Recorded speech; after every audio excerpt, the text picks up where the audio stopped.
What's good, everybody? You already know who it is and what it is. And if you don't, it's the one and only one, Fleeboy Jetson. And you're watching Voice of the Heroes podcast. So if you're tuning in for the first time, please don't forget to like, comment, and subscribe. Also, click that notification bell so you can be notified for upcoming interviews and discussions with your favorite heroes and villains from around the world. And today we have a very special guest. Let's welcome Branden Loera to the show. How you doing today?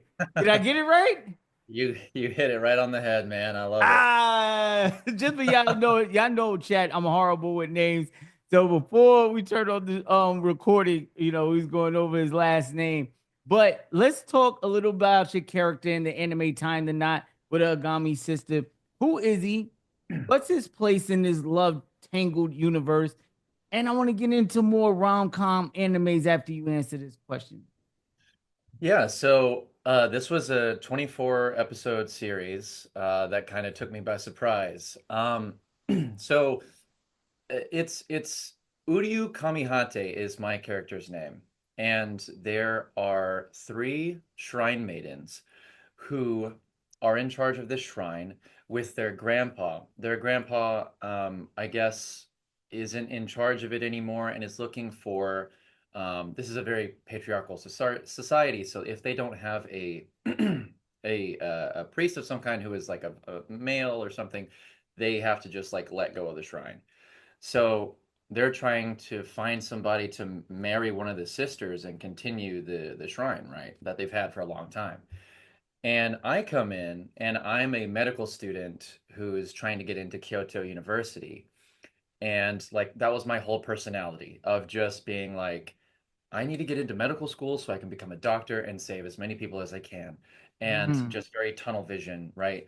And so I show up to this place and they're like, yeah, you can have free room and board. You can stay here. Like, don't have to pay us or anything. And then the grandpa comes in and is like, oh, yeah, there's a catch. So it'd be really great if you can, like, marry one of these girls so that we can continue doing business and then you can go and do your thing. And he's like, I can't be a doctor and a shrine maiden priest, guy in this temple, like, or in the shrine. No, I can't do that. That's too much on my plate. I won't have enough time. And he's like, well, the grandpa says, I can, sweeten the deal. I know people at Kyoto University. And he's like, whoa, whoa, whoa, whoa, whoa. Hold on a second. So ensues the craziness of all of them living together, and what starts off as like a pseudo harem thing that there's a couple of fan service moments for sure, but what really surprised a lot of us was how in depth it went into the backstory of each character. And like each character had their arc of like three or so episodes of really digging deep and getting to know them, and their circumstance of like, do you even want to be a shrine maiden, and what were your goals before that, and like, do you want to do that now, like when you grow up? Do you want to continue to be a shrine maiden, or do you want to go and be like a marathon runner like you wanted to, or a professional runner? Do you want to be an artist or something like that? And so it was really like dealing with hard questions of, oh, well, this is just kind of how I grew up. Do I want to continue the legacy of what was given to me? Or do I want to like go after my interests? And like Uryu, here's the other thing. Uryu doesn't believe in the gods. He hates the Mm-hmm. gods. So that was another wrinkle, was because his mom had passed away at a really early age. And the problem is, he was praying to the gods. He was doing all the charms. He was making the paper cranes, like the 1,000 paper cranes or whatever, for good luck. And he's like, if all of that is for nothing, then why am I praying to you guys? What's the thing? Like, why am I doing this if you're not gonna listen to me and save my mom? Um, it's very sad, but I was about to say it sounds sad. yeah, and I was like, okay, so it mentions this in the beginning, but he doesn't really get into his backstory until like 14 or 15 or something like that.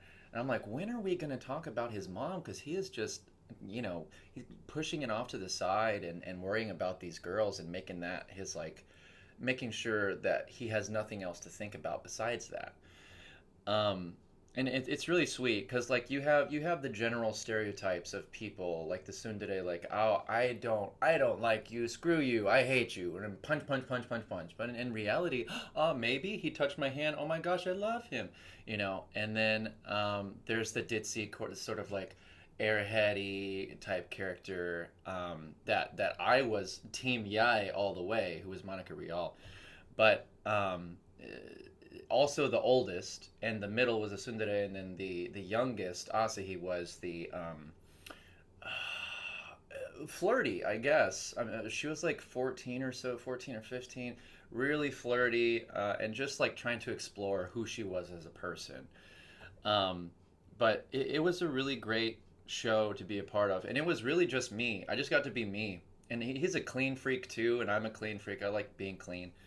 And Was when this my your friend, first main character role? it was my main first character role, yeah. Oh, let's go. That's pretty dope, man. Kudos to you. And spoiler alert for anybody who haven't seen the show. I haven't seen it as well, but I do want to. I'm just interested in. Did he end up choosing one of the three? What a great question. Um, yeah, so a lot of people were a little upset at the end of 24 when they're like, all of this happened and still no decision. Still no decision. What? But So I that means think there got to be a season two coming, maybe. maybe along with what the manga or the graphic novel is, there's room for more, and they're still making more, so it's possible.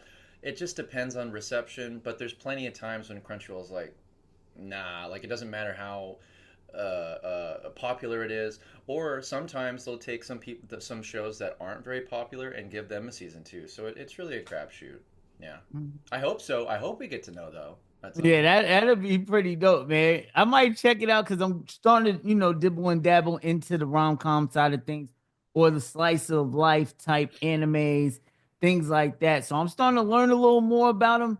But before I get to your recommendations of some of those, right? Rom coms are full of emotional whiplash. 1 minute is heartfelt, the next minute is complete chaos. What was it like balancing those moods as a voice actor? Well, luckily, it was fairly easy because of the cast that I had. Like, the cast was so stacked.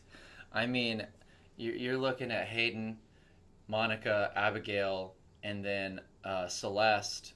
Perez was Shirahi, and there were moments with each of them where I was just crying, crying and crying. So yeah, I mean, it was really, it was just diving right in, no problems at all.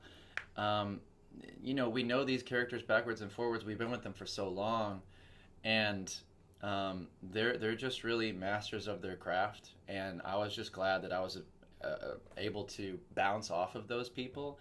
Um, like you can work your magic or whatever. Basically, you get the gist of things when you're listening to the J in the preview, but it's a whole other level when you get to hear the English dub castmates really put another point of depth into the text. And yeah, I mean, was it difficult? No, I loved every Mhm. minute of it. Okay, let was there like a particular scene or moment that was really tough to nail emotionally or vocally? Tough to nail emotionally. Where maybe the ADR was like one more time, a little more emphasis, or where they try to Yeah, like direct you through it. I mean, there was a time when really it was just like differences in opinion as to how the sentence should be said, like emphasizing this word over this word. And I'm really technical and logical when it comes to trying to figure out how a phrase is sounding, the musicality of it. I did a lot of diction and stuff in college, so I'm like, okay, so we're gonna hit this word, we're gonna hit this word because it makes sense because of the context and the subtext of the previous line and things like that. And so yeah, there was a moment when I wanted to say a line the other way, or my way, where it was like it just instinctually came out that way, and I was like, this is the right way to say it. Of course, there are multiple ways, but um, it just made sense to me. And then the AD, the assistant director, was like, yeah, okay, so let's try doing it where like you put the emphasis at the end of the sentence instead. And I was like, oh, okay, yeah, sure. And well, you think it'd be easy, but like it doesn't make sense in my brain, so it sounded wrong coming out of my mouth, and it Hmm. took like 10 takes. Yeah, I mean, that was the time when it was difficult. As far as like getting the pathos out and getting the emotions out, there wasn't a problem. It was just um, getting a specific line out a certain way. And it was a Because really simple line. Like it had nothing to it. It was just like how it was said. how it was structured and the way it Yeah. was. Yeah, okay, that's pretty dope. Now let's switch gears a little bit from slice of life or rom com type animes to one of the most iconic animes in the world. Let's talk about One Piece and how did it feel stepping into a world of one of the most legendary anime franchises ever? Man, I it was really early in my career. It was actually um so I did some work at Funimation, and then I stopped. I moved to Virginia.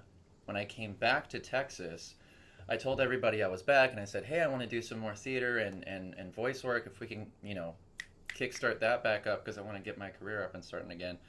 And they're like, "Yeah, hey, we got a couple things for you."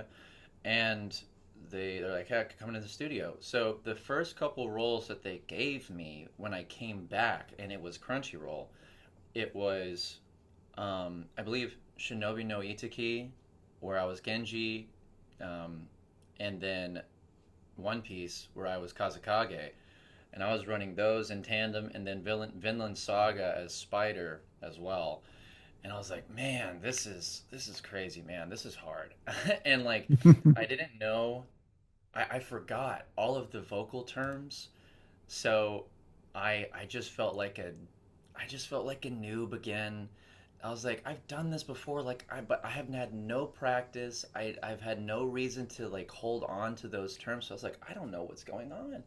And so I'm sure like some directors who worked with me at the start were like, who is this guy? Get rid of him. He's wasting our time.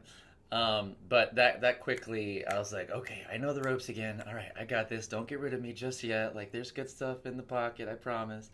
But being a part of One Piece, obviously, so I don't read a whole lot of manga because I already consume so much media with anime that if I were to add manga on top of it, there would just be no time. I would have no time to do anything else. Hey, that's just like me. And plus, like, saving me a bit of money, so that's nice.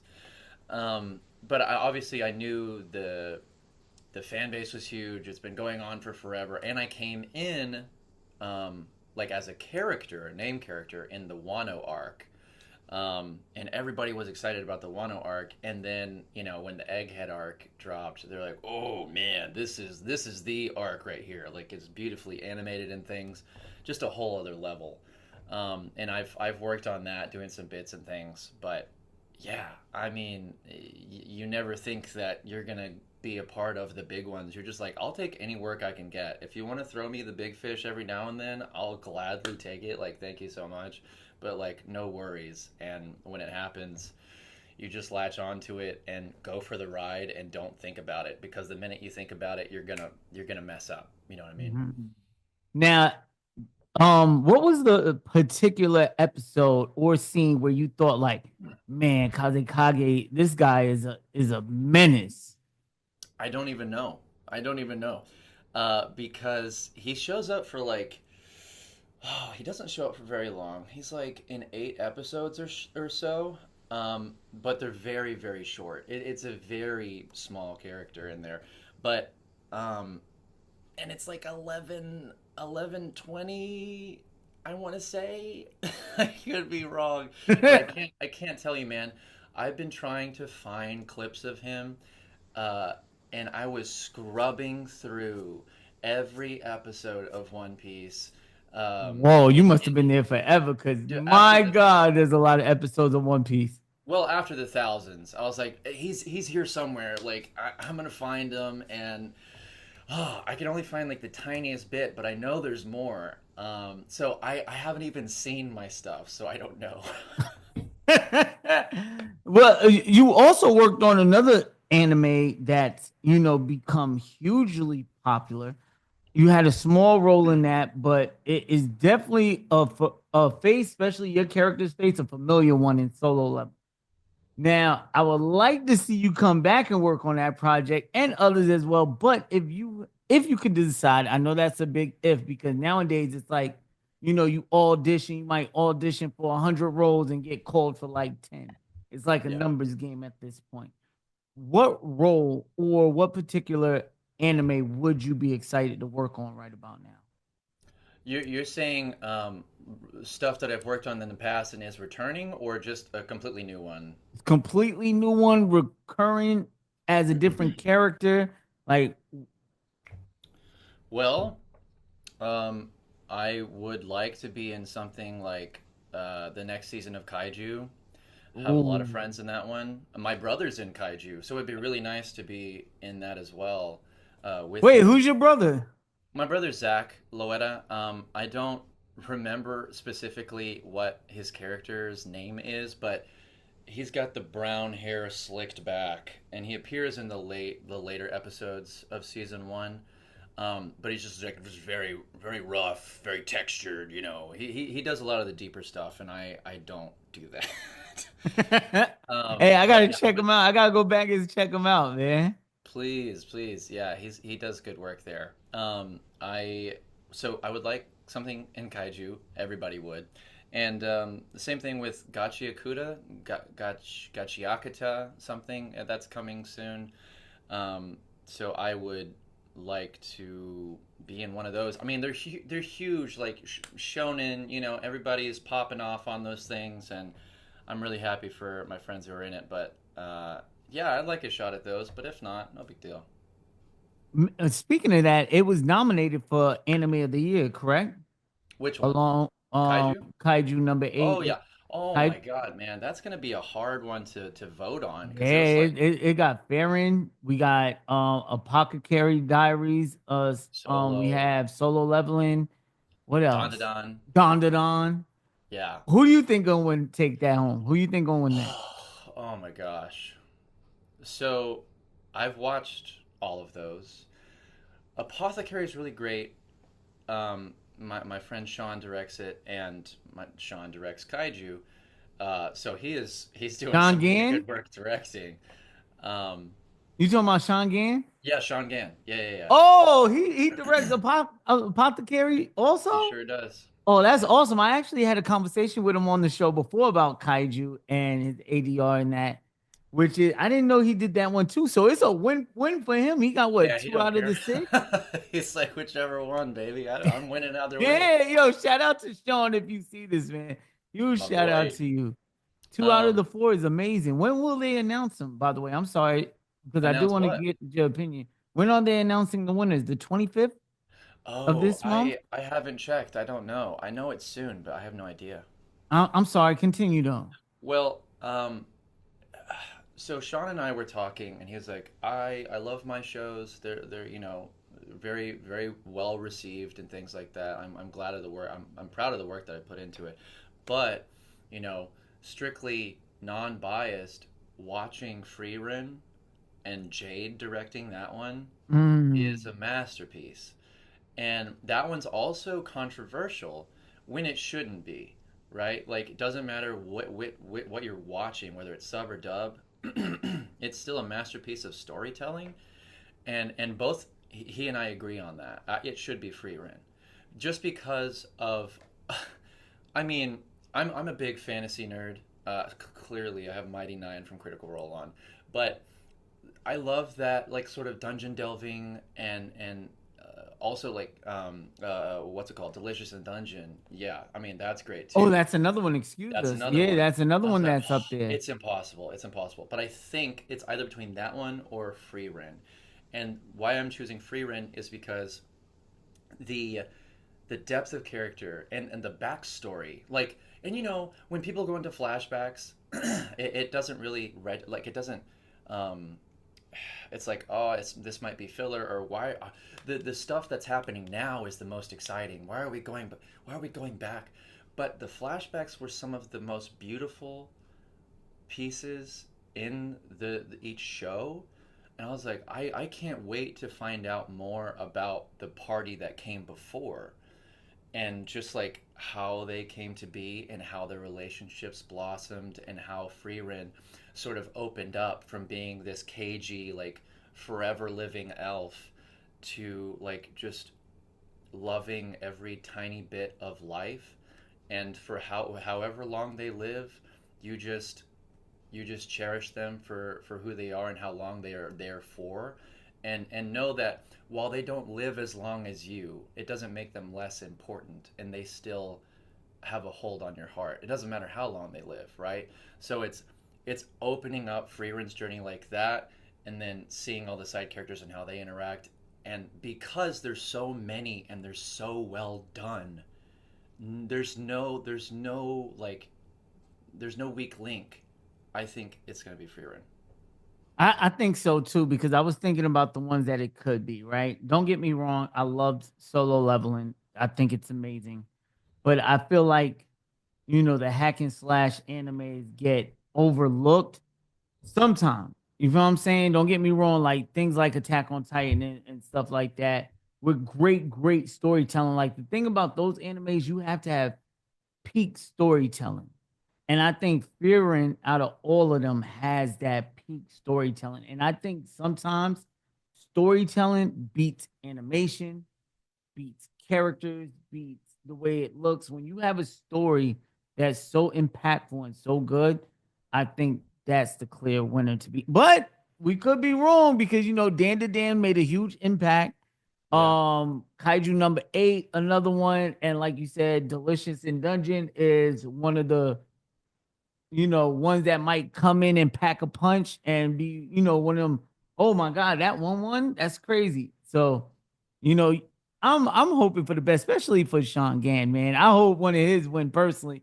But if it's free rent, I definitely wouldn't be right. Excuse me, mad because I do agree with you. It is probably as far as storytelling wise, the best one on that list. I mean, Now, Solo. huh? Sorry, go ahead. My bad. No, I was gonna say now but before we switch gears, did you want to add on to that? Because I'm about to go into something completely different. Sure. With Solo Leveling, like it has the popularity, right? Like it's the most popular thing, and it like broke records for most amount of likes on Crunchyroll and most amount of views or something like that. Like clearly the demand is there, but when I'm looking not just at the numbers and like whatever's on paper, it's what I feel whenever I'm watching it. And unfortunately, it's just Jinu Sung or Sung Jinu just by himself, just leveling up. And there is that moment that he gets with his mom, right? But other than that, what character growth is there besides him leveling up? And when I'm looking at the ensemble, the whole anime in general, there's not a whole lot of side characters that stick out. And if they do, it's that they're being I don't know if I can curse on here, but like a BA, just this confident dude who's just going about his business.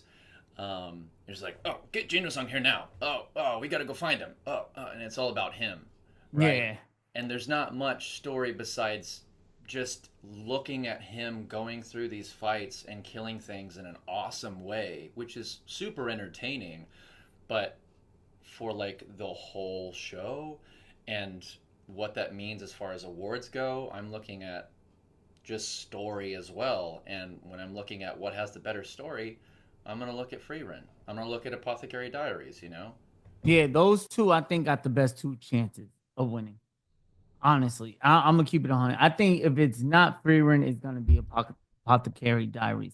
I hate to say it, and I know y'all might kill me in the chat, but I really don't see Kaiju number 8, Dan to Dan or Solo Level winning, only because of like the genre they're in and the amount of storytelling that we got from those. But let's switch gears and talk a little bit more about you and the voice behind the hero. Now, every hero and villain has an origin story. What's yours, and what drew you, excuse me, to voice acting than other forms of performance? Yeah. So I know I've said this before. I actually didn't. I actually started earlier than what I've been saying. So at 5 years old, at 4 or 5 years old, I was a part of Casa Manana Kids, and we would do acting stuff and shows and memorization and working on singing and stuff like that. I did that for a couple of years. I forgot about that. Me and my brother both did that, so that was fun. And I Did still, y'all ever? I'm sorry. Did y'all ever rehearse together when y'all was oh yeah, younger?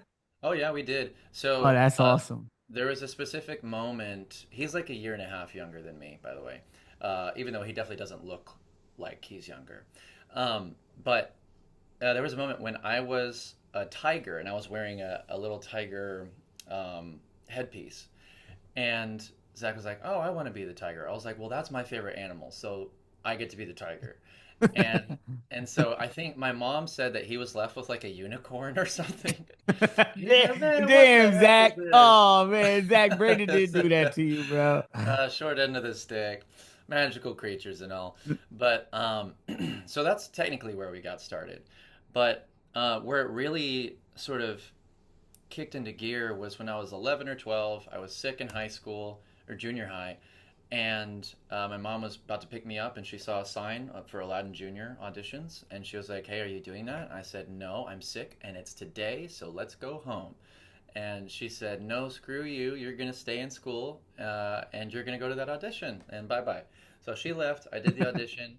Um, Being one of the only non-white people there, I got the role of Aladdin. Loved it, um, and it just uh, made me love theater and singing. And so I joined choir and show choir and all the band, all the nerdy crap, right?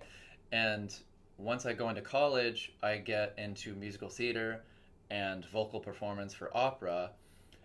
And that, after I graduated college with that, I started getting more Shakespeare work after I started doing Shakespeare training in college because I didn't have that beforehand. My high school didn't really have a good program for theater. They did for choir. But when I got out of college, I was doing more Shakespeare. A bunch of the VAs here in Dallas and Texas, they do a lot of Shakespeare, classical works. And like right out the gate, and even into college too, I had known these people. So I was doing shows with them, and they were like, "Hey, we really like your work. You got a good work ethic. You learn fast. Um, Come into the studio and see how it feels. And if they like you, there might be more work, more contracts or whatever." I was like, "Okay, yeah, amazing." And I don't know if it's true for everywhere else, but whenever I was going in the theater track here in Dallas, the two biggest things that we wanted to get into were uh, uh, uh, like tours, musical tours across the country, and then voiceover work at Funimation. We're like, Mhm. how does this happen? How do we do that? We want to expand. Like, we would love to get into this thing, but it seems like this unattainable thing. So mine was based off recommendation, essentially, and just seeing my work. And so I went into the studio to do One Piece. It was my very first thing I did.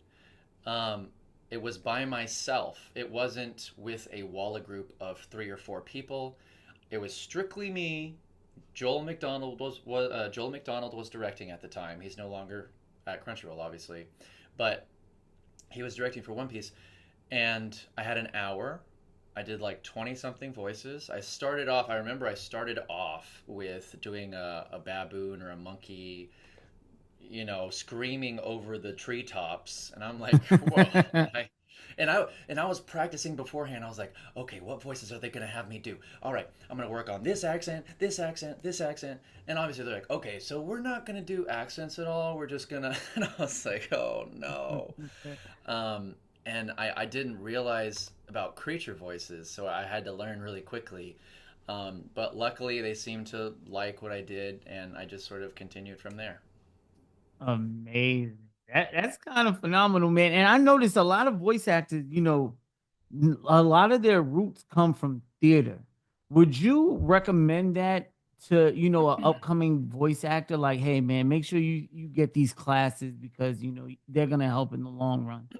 Yes, yes, 100%. And here's the thing, especially right now, when like, not to make it political or anything, but all of our grants are being taken away from theaters to continue to do their shows on stage. And so a bunch of theaters right now are like, "Hey, give us money, otherwise we have to close our doors."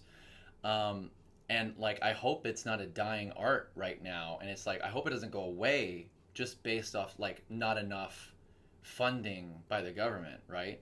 But I absolutely think that it is imperative, because you're not a voice actor, you are a voice actor. It is acting first. And everybody says this, but it is true. You can't just go into a voiceover class, do your sides, and make a funny voice in front of the director, and then be like, "Gosh darn it, I love that impersonation you did of George W. Bush. Let's get you into the booth today." No, that's not how it works. That is a fantasy land that doesn't exist. You have to have the fundamentals. If you want to be believable, if you want to be used continuously, if you want to have a legacy of work instead of a, one trick pony or a one stop shop where you do get the chance one time, but then they realize, they're like, "Oh, well, this person doesn't have really the ability to continue with this type of work because it's only going to get harder. There's more grounded work." Anime is kind of going into the more realistic and grounded things. Like, there's One Piece, of course, that's over the top. But then, even on the shonen things, when you have like Hell's Paradise or something like that, Metallic Rouge, oh my God, an original work. The people who are in that show, they made it what it was because of their acting. If they were crap at what they did, then the original story would have just gone to poop. Like that matters. That they're pieces, they're gears in the big O machine. That is an important piece that makes it work. And if you like let this piece rust, then the whole thing falls apart. Doesn't matter if you have beautiful animation. Look at Supercube, and then they're using AI for their English dubbing, and you can tell, and it's real bad. So that's an example right there of how imperative it is to have really good human acting. Not to be on my soapbox, I'm sorry. No, no, I 100% agree with you because I think the use of AI in that type of form is horrific, and I think should be it's damn right a crime almost. Like you have people out here, like you're not gonna get the emotional feeling that you can get from a human, the emphasis, the love, the appreciation that they have, especially I know and did interviews with voice actors who genuinely love not only what they do, but the project that they're working on. Like they do their homework behind the characters. They bring the personality, whether the source material is from comic books, mangas, manhwas, books, movies, television shows, wherever it's from, and they take this knowledge and create something magical that obviously makes us fall in love with these characters, be inspired by these characters, make us laugh at the jokes, make us, cry at the performances when one of these characters meet their demise, any of this. So I think it's, like you said, very important for, actors to have that sense of education as far as acting goes because AIs are not going to cut it. I don't know. I don't care how good it gets. It's just not going to give you the raw emotions a human is going to give you. It's impossible because just watching, and I wish we would get this a lot more. I love seeing the behind the scenes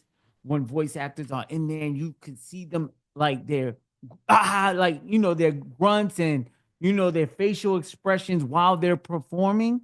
Yeah. Like that is acting at 100%. You are invested in the character you're acting at, and your whole complete aura changes, which is phenomenal. And I want to applaud you and every other voice actor that lends their talents to these shows that we care about so much. Speaking of animes, right? Outside of the work you've done, what are some recommendations that you give the community before we go? Because I know you say you're a big like fantasy, dark fantasy type of guy, right? Mhm. Give us one for Slice of Life, including myself, because that's my next venture. I'm gonna put that on my playlist. And give me, because I do take the recommendation series. I remember somebody told me, I think it was Jim Ferranda. I got the chance to interview him, and he gave me an anime called Wistoria Wand and Sword or something like that. Oh, Fell in love with that anime. I went, I watched love it, it. fell in love with it. And then another who was it? They said they was talking about my Power Ranger helmet. It was like, hey man, if you like Power Rangers, go check out the Red Ranger becomes an Yeah. adventurer in the other world or something Uh-huh. like that. And man, I fell in love with it so much that I had to get Ethan up here to talk about it because it was incredible. I loved it. So give me a slice of life recommendation, right? And then give me maybe one or two dark fantasies. Dark fantasies. Well, slice of life, I can tell you, Horimiya, which stars Marissa Duran and Alejandro Saab. You can't really go wrong with that. Um, Hey, Talking about realistic and some of the best acting you'll see. Yeah, it's definitely that you one. said Patricia Duran? Marissa, Oh, Marissa. Marissa Okay. Duran, who was also the lead in Hell's Paradise. And Alejandro was in Hell's Paradise as well. But yeah, Horimiya is definitely the top of the top when it comes to slice of life romance. And what about dark fantasy? Where would you go with this? I've probably seen maybe a couple that you might name because I'm into, one of my favorite characters. I don't know if you can see Dark Elf from Dungeons and Dragons. So as far as like Oh Brits yeah, and yes, things yes, like yes. that, I read a lot of his books, things like Same. that. So I'm into fantasy and all that. And I love, dungeons and things like that. So give me two that I can really get invested in. Oh shoot, I wish I had my list up right now. Okay, so I'm looking through. I'm looking through. Uh, Here, I'm gonna give you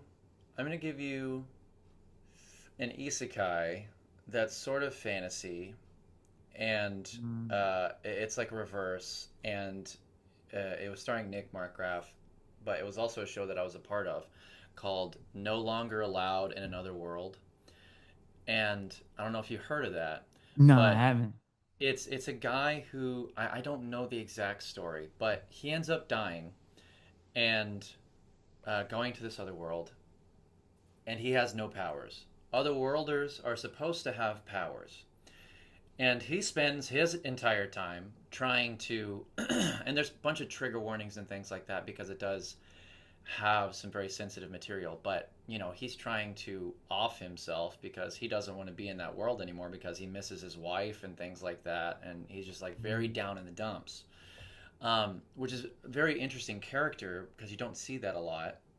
Especially in isekais, they're usually just overpowered people, and this guy doesn't even have any powers, right? Um, and beautiful animation. The characters are great. Even like the small characters who get in, they're fantastic. And their design and the actors are great. What's Um, the name of it one more time? no longer allowed in another world. I might Classic have. isekai name, but truly like it was one of the standouts of last season. And essentially my character was a villain. He ends up being the catalyst in order for Suzuki, no, not Suzuki, that's my character, but Sensei, to end up burgeoning his power as like sending other worlders back to the home where they came from because they're like causing havoc in this other world. Oh, so So you're the antagonist in that one too? I am the villain in Oh that yeah, I one. gotta check that out. I definitely gotta check that out. So let me ask you, right? What are your top three anime shows of all time? Like on your list. What are your GOAT? Well, Uh, my favorite growing up was Full Metal Alchemist Brotherhood. It was my Mm. favorite. It will always be my favorite. Um, Has one of the best English dubs too. It's I easily like top five. it just like even watching it, even rewatching it now, like it still holds up. You know, it's incredible. It's not like, the old 4 Kid stuff or anything like that. You're like, oh, this is cool. But whenever I'm watching it now, I'm like, oh, some of this stuff is a little cringy. Not at all in Full Metal Brotherhood. Um, that was really something that in my heart, it just got a hold and never uh, let go. But Soul Eater was a big one when we were growing up too. Wow, it's crazy that you said that, right? I am currently watching Soul Eater. And the reason why, right? Because that's one of the ones Is this your first that I time? missed growing up. Like I did not end up I didn't see that one. So Wow. so now that I've been invested in Fire Force, right? And I recently learned like I'm not a manga reader or a manga reader. I do Yeah. read comics. I read a lot of comics. But as far as like anime goes, I'm just a huge dubbed anime guy. I don't even watch the subtitles unless it's a popular anime and I know I'm gonna get spoiled on like Twitter or Facebook or something. Then okay, obviously I'll have to watch the subtitle. But if it's something like I haven't seen or something I know that comes out like 2BX here, um, 2B Hero X or something Yeah. like that, where I know okay the dub is coming out with the subtitle and I could watch it. Of course I'm gonna choose the dub. But Soul Eater right now is so good. Don't get me wrong, it's a little kiddish sometimes, but I am really enjoying it and I enjoyed Fire Force. I'm enjoying the last season of Fire Force Oh as we yeah. speak, which is currently running. Hmm. So that is crazy you said that. So you got full metal Alchemist Brotherhood. You Yep. have Soul Eater. What would be your third one? I mean, it's gonna either be Delicious in Dungeon or Free For me, it goes to like Free but also another thing with Delicious in Dungeon is it has that Dungeons and Dragons like Drist, R.A. Salvatore sort of feel, right? But also it has the beautiful cooking as they're preparing it, and it's just another world where they're like, oh well, we don't have eggs, so we're going to use the sack of something, and it kind of is the same feel. And I'm like, oh my gosh, that's so cool, I love that. And you're like getting the lore of this other world, and like you're fully invested, and like my family, my uncle's a big time executive chef. He owned a bunch of restaurants. He owned some chains for a while. He now has a food truck. Taught me some things about cooking, and I love cooking. I do it for fun. Whenever I was little, I was watching food shows on Food Network, and I was watching anime. That was all I was doing, right?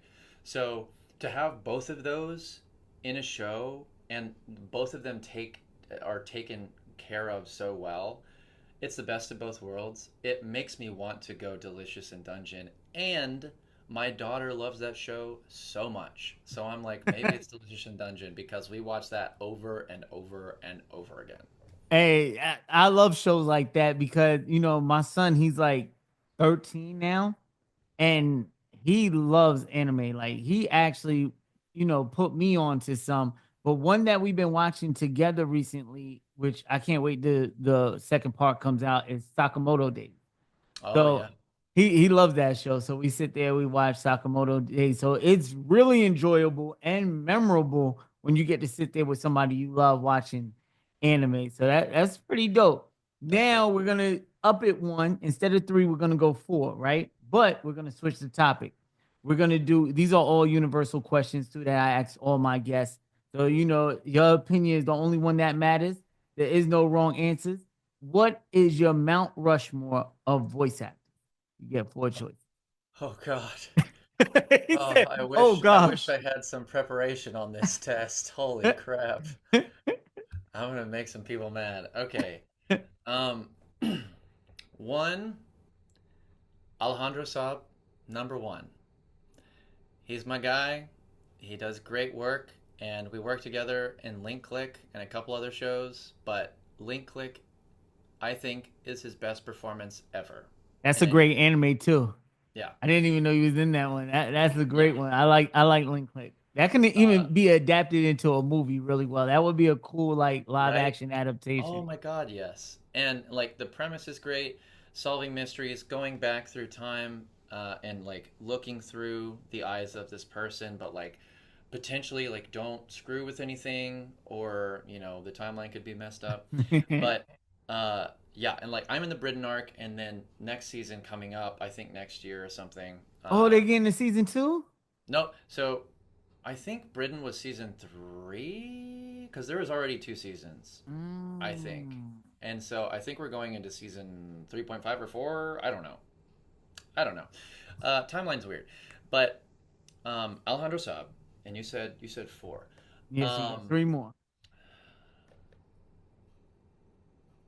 oh man. Okay, I'm doing kind of like modern people and friends, but That's perfectly fine. Hey, this to your go with kind list. of You what they can't did. go wrong. Celeste Perez.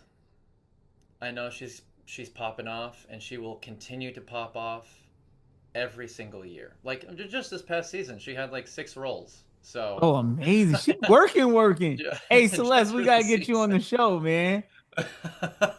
I'm like, man, I had that my first season, but that was it after that. So definitely them two. Um, gosh, I mean, Zeno Robinson, I got to put him in there. Oh yeah, he's been popping off too, man. um, I great at got one everything he more. does. And the last one, oh, what am I gonna say? What am I gonna say? Uh, who's? Let me look at these shows that I'm in here. Hold on, just a second. Uh, oh, mm, oh gosh, I wanted to do another like uh, femme presenting, but I think I'm gonna go with J. Michael Tatum. Mm. What Yeah, was he I recently in? well, he's currently doing the Black Butler Emerald Witch arc. Mm. He was in Doctor Stone. He was the big, I don't remember the guy's name on Attack on Titan, but he's like, my soldiers fight, my soldiers rage. That whole thing that everyone reshares on Instagram and Twitter. That's J. Michael Tatum, right? So he's That's a iconic. good 4 though, man. That's a solid 4. And you know why I like your list? Because I get a lot of a lot of lists that are almost identical. And I understand it because a lot of people want to show love to like Mel Blanc and ones that paved the way and things like that. But I love lists sometimes that's you know more personal for the individual. So I love that list. Now we're gonna up it one more time. And we went to 3 of your top 3 anime shows, 4 of the world's greatest voice actors. Now let's go top 5 fictional characters of all time. You can go comic books, movies, anime. Give me 5 characters, fictional characters that maybe inspired you, you completely adore, love, iconic, whatever. Give me a list of 5. Okay, I can think of a few right now. Uh, Nice from Oh, To Be Hero X. hey, Uh, he's one of my favorite new characters. Mauricio body Ling Lang and Nice and all that. He bodied that. So I love so that one. I don't know if you know, but I started as OG Nice. So You I did? yeah. Let's So go. So I'm the you the guy that one died. who took the jump, took the leap. Yes. Oh Yes. man. I hope Uh, we get you in a flashback or something, man. I heard there might be something, and especially in season 2 when the tournament arc happens, I think that plus like they're showing off this different costume that he's wearing with like the sheer white with the black scarf. I'm like, where does this guy come in? Like, what? When did he start wearing that? I would love to get more. And like with the whole voting system and things like that, every I day. didn't know about that, no Yep, lie, I'm the same. until I think over the weekend I was going through TikTok and I seen a dude and they was like, "Hey man, don't vote for." I think they Dragon Boy or something like that. I can't remember the character, but they were like, yeah, don't vote for him. It was like a little arc they was telling on TikTok or whatever, giving like backstories. And Yeah. I'm like, wait, vote? You can vote. It was like, yeah. So like I'm reading it. It's like it's a whole website where you can actually vote for the heroes and give them certain amount of trust points that Yeah. carries over to the tournament to see how powerful they are. I Exactly. think that is so creative So cool. and so dope. I've never seen that done. It's just amazing the way you get to interact with this show and with some of the heroes.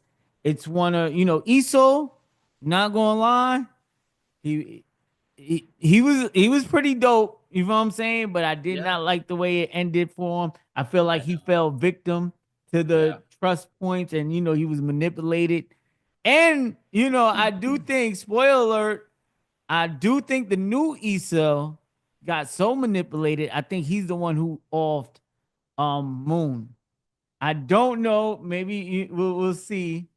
But for Yeah. some reason, I think he's the one who offed Moon, and I think Nice is gonna come for that boy. But that's pretty dope. That you actually played Nice. I didn't even know that, man. That's pretty dope. And to think like, OG Nice is still in the rankings, right? So if he goes to like top three or whatever in the tournament, like how does that work? You know? I It's wonder like if I wonder if the points could resurrect him. I sure hope so. People have been talking about that too, and I don't know because here's the thing: how many times have we not known about a replacement of a hero, right? I mean, this could be um, when you're looking at Easel, when you're looking at Nice, when you're looking at OG Nice could also didn't have to be number one, you know. And also, they were talking about Wreck possibly being a version of Nice, just turned into a villain, or um, what's the one where he could only stand up? Uh, Firm. firm man. Yeah, like how many versions of them? You know, but uh, I I don't know. I think it's very interesting. There's so many ways you can take this, and the fact that like it's not just villains and superheroes, it's the management. It's the people. It's society, but also from Easel's track, the management and like his person like Rock, who ends up being like this. Oh my God! The absolute cerebral mind of him to take control of all of these things from the beginning. I was like, okay, maybe OG Easel had a play in this, but I never thought like I knew Rock was probably gonna be a bad guy or something, but I didn't know that he was gonna do that. You know, I like think he oh my God, manipulated the whole situation. I think honestly, Isol, to be honest with you, the original Isol, might I say, I feel like, you know, he was set up from the jump. From the jump, I feel like he was the one who was set up, and the new Isol was manipulated from the get-go. So it's interesting how this show is going. I love it, man. It's something that I'm locked in every Saturday or Sunday. I think it comes out Saturday, right? Saturday, yeah, 7:30.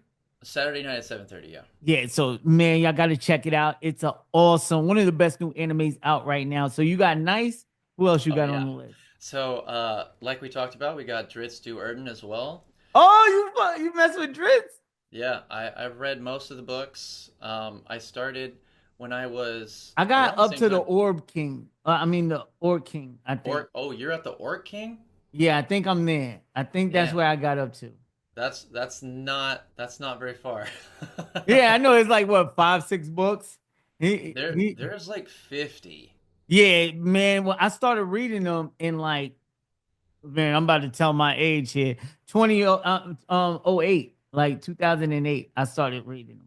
Yeah, So, yeah. I stopped reading them, to be honest with you, completely honest. Like, I want to say '09. I completely stopped reading those books. And that's because I haven't had time to actually, I'm currently actually even writing one. I'm in the middle of creating my own graphic novel called The Last Guardian Angel.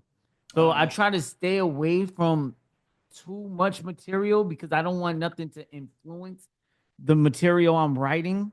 So I Sure. don't do too much reading on other media. And it's hard because, doing this podcast, which I love doing, sometimes I have to watch animes, Yeah. like certain animes, just to get the feel for it, listen to the voice actors, performances. So when I interview each and every one of y'all, I know what I'm talking about. And, instead of like not going, that's why I'm the type, I keep it 100. If I didn't see the performance, I'll ask you about it and ask for a recommendation. Like tying the knot with a Gami sister. Like off the rip, I haven't seen too many slice of life animes, but that's something I want to get into with my wife. Because my wife loves animes like that. She doesn't like the off the wall Demon Slayers or My Hero Academia. She doesn't like that. She likes stuff like Detective Conan or Yes. things like that. So I'm gonna try some Slice of Life animes with her. So you got Dritz, you got Nice. Who's your third? My third. Uh, so this is from Final Fantasy VII. So Cloud Strife is another one that I played Final Fantasy VII was one of the first games I really beat. Uh, and I was like 6 or 7 or something, and my parents were helping me. My dad was helping me a little bit with puzzles and things, but I actively cried when Aerith died, and it just had a profound effect on me, this story. So Cloud and Co, they for sure got a spot. So All right, that's number four. 3 of them. Fourth one, uh, you know what? Just because I don't read a lot of comics, but when I watched the show, I really dug the the craziness, the psychotic nature, and like multiple facet personalities of Moon Knight. So Oh, I like that, and I just like his design. His design's yeah, so cool. he's a really cool character and a fascinating one at that. Yeah. Robert Isaac, I think, is the one who plays him, right? Uh, uh, Isaac uh, Robinson. Well, I forgot his Oscar. name. Oscar Isaac. Oscar Isaac. Is it? Oscar Isaac. That sounds right. I'm getting this man name all twisted. Yo, Chad, correct me in here, man. Please correct me in here, man. It's Oscar Isaac. I wish I knew the name, but he played a phenomenal character in that. I thought he was epic in that series. The way he played each one of the personalities of Moon Knight, and we still got more to come. So come on, Disney Plus, what you doing with that second season, man? Let the cat out the bag. I hear it's close. I hear it's close. I can't wait. Who's your fifth? Who would be your final one? My fifth. I did something from a book. I did something from a comic. I did something from a video game. I did something from an original anime or a donghua. Uh, Gosh, what's the fifth one? What about a Um, movie? You got a special movie in mind that because I know one of my favorite fictional characters of all time is Maximus from Gladiator. oh Like yeah, he was amazing. nice, He nice. was amazing. That's one of my favorites right there. And every time I ask this question to somebody, my list always changes. Like I'll be playing like Tommy the Green Ranger, Michelangelo from the Ninja Turtles, but it Yeah. always switches because there's so many great fictional characters. But who would be your fifth one? Well, I want to say